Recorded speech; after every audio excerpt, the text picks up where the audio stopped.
we are approaching October 7th. Yeah. When the horrible massacre happened in Israel. Yeah. Where young children were murdered, burned, babies in ovens. That didn't happen. There were no babies in ovens. Oh yes, they were. No, there weren't. That's been refuted even by the Israelis. There were. No, there weren't. There were. There were no babies in ovens. Well. But let's agree. Hold on. Let's agree on what we do agree on. Okay. A horrible massacre happened. People were killed in their homes. Civilians. Hold on a second. Killed, were raped. Stay with. No. Look. Let's agree there was bad enough without adding stuff to it. Okay. Now I'm telling you, there's been no evidence of mass, deliberate rapes. No such evidence. Oh my gosh. I'm sorry. There's no such evidence. Oh yes, of course there was. No, there isn't. There was a woman in the United Nations that came to Israel and did the research and brought those evidence to the United Nations. I'll let you finish your question. My question is, how do I find compassion for these people? Which people? The animals that did that. The animals that did that.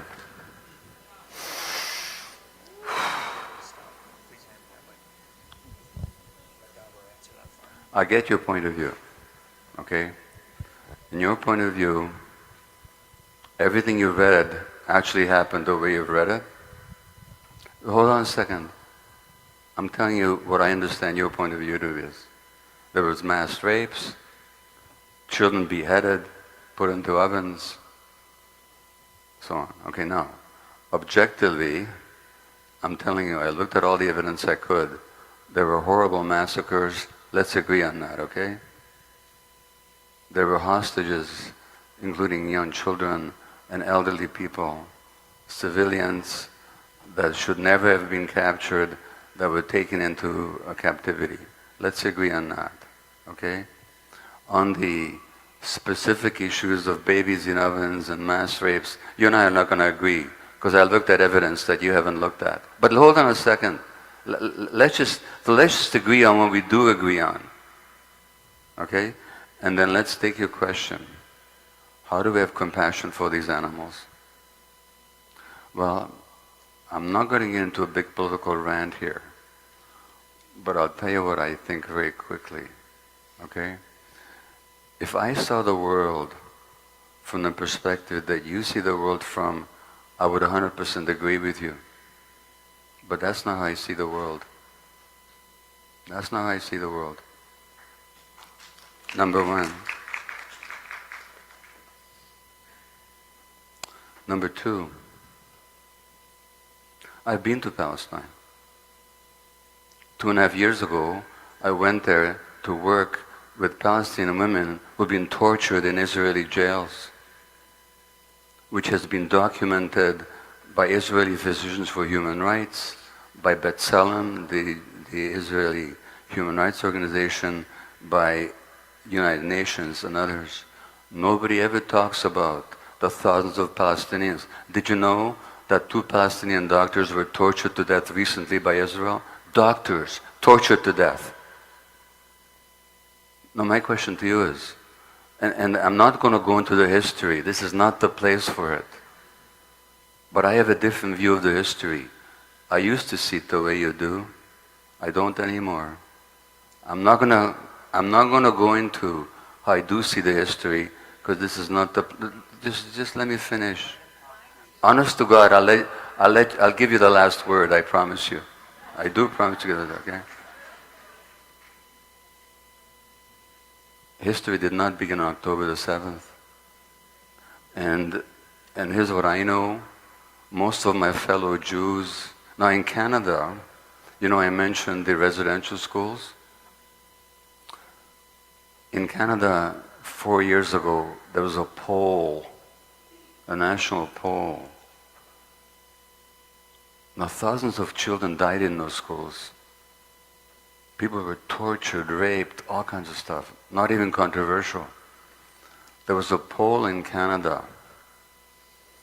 70% of Canadians 4 years ago said they knew nothing or little about the residential schools. 70% of Canadians knew nothing or little about the residential schools. To what happened to indigenous people. If you do a poll in the United States based on all the Hollywood movies that people have seen, until very few years ago and even now, most people will know nothing about what happened to the indigenous people here. Nothing. The genocide, the torture, the rape, the starvation. They know nothing about it. And in some states in the United States, it's illegal to even to teach it in the schools. Now, do you think the average Jew knows anything about the indigenous people of Palestine? No, just a second. So, these animals that you talk about, you know, the first massacre of Palestinians in Gaza didn't happen last year. Didn't even happen 4 or 5 years ago when they killed hundreds of children with their bombs. It happened in 1956. But just let me just a second. In 1956, they massacred 200 civilians. Do you know about it? Do you know about it? You've never heard of it. Of course you haven't heard of it. That's why you can call them animals. Otherwise, you'd see them like human beings like the rest of us. Anyway, I'm done. Go ahead. Yeah. So human beings can murder and rape and maim and cut breasts of women, that's okay? No, it's not okay. Well, that's the message you're giving. Did I say it was okay? That's the message you're giving. That's the claps Okay. I'm hearing. How many of you heard me say that it's okay to rape and kill people? Raise your hands. I will finish with one thing. By the way, there is a Nova. By the way, how do you feel about the rapes of Palestinian women by the Israeli army in 1948? That's a false. No, it's not. Yes, it is. No, it's not. Yes, it is. You know what? You want to believe me? Read the Israeli historians. Well, I can give you the in our names. opinions. I lived it. No, I can give you. I lived it. I lived in Ashkelon. I can give you the names Let of the. me tell you one thing. In United States, we teach kids. I'm sorry. You will let me finish. In United States, we teach kids how to be in fire alarm. Okay, I'm done. This is what happens, people. Is you and I don't live in the same world. But let me tell you one thing. This is not about you and I, okay? There was a Jewish survivor of the Holocaust called Edith Egger. Have you ever heard of her? Okay, she's a therapist here in California. She was on the same train to Auschwitz as my grandparents. Okay, okay, I'm telling you something now, okay?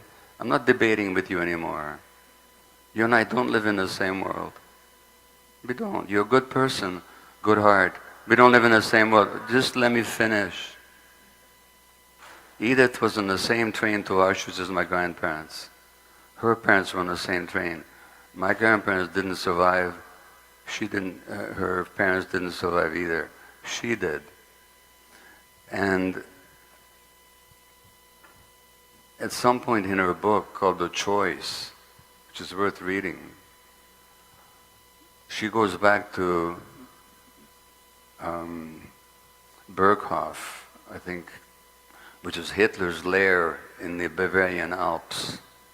And she goes back there to forgive Hitler. Okay? And she says, not because it's okay what Hitler did, but because I didn't want to keep him imprisoned in my heart anymore. So I'm not here to preach forgiveness, but I'm telling you, that place where we call other people animals, if you want to live there, that's your choice. I don't want to live there. I want to understand people. I want to understand what happened to them. I want to know why they behave the way they behave. I'm not into justifying taking civilian hostages. I said that was unjustifiable. Why you didn't hear me, I don't know. I said there were massacres that shouldn't have happened. Why you didn't hear me, I don't know. You know why you didn't hear me? Because you live in a bubble, that's why. Anyway. All right. Other questions? Over here, Gabor. Anybody, by the way, wants to know about my visit to the occupied territories? There's a film online you can watch called Where the Olive Trees Weep. Watch it. Gabor. Gabor, I'm over here, over on this side. Sorry, where are we? Yeah. I'm here. Hi, Amy. Hi.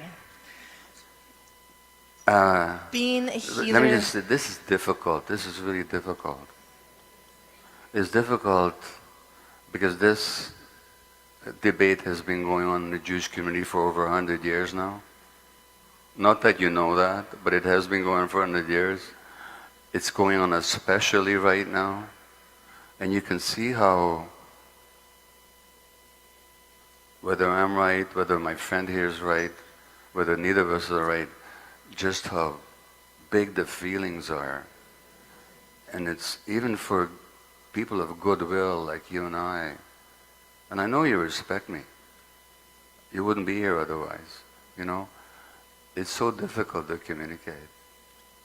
It's so difficult. I need to say something.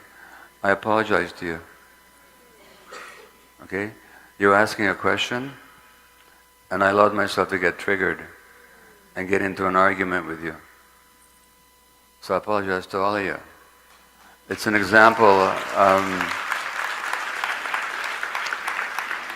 It's an issue I lived with all my life. I used to believe as this lady does. I don't anymore. But I have tremendously strong feelings about it. No, excuse me. Let me just talk now. Okay, now. All I'm saying is the proper response to your question would have been, I understand where you're coming from, but this is not the place for me to address that issue. That's what I should have said. Okay?